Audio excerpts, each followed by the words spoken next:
لاہور میں محرم الحرام کے دوران امن و امان قائم رکھنے کے لیے پولیس کے تمام ونگز ان ایکشن ہیں۔ عشرہ محرم کے دوران 1 لاکھ اہلکار فرائض انجام دیں گے اور 7 جرائم کی روک تھام کو بھی یقینی بنائیں گے۔ وسیم ریاض مزید بتائیں گے۔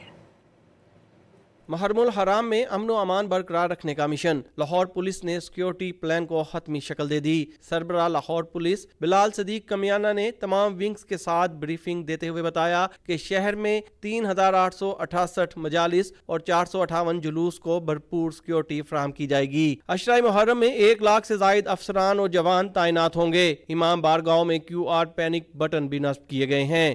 پینک بٹن اور QR کوڈ جاری کیا ہے، جو جلوس ہوں گے اس کے ساتھ جو وہیکلز موو کر رہی ہوں گی ان میں بھی یہ بٹنز لگے ہوں گے۔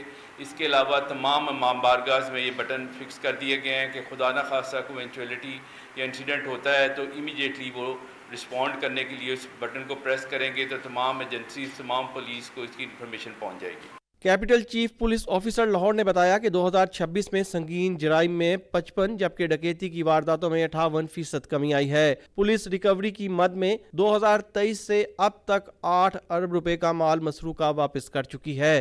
2023 سے آن ورڈز بتدریج کرائم میں کمی آ رہی ہے اور یہ کرائم صرف رجسٹرڈ کرائم نہیں ہے بلکہ اس میں 15 کی کالز بھی شامل ہیں۔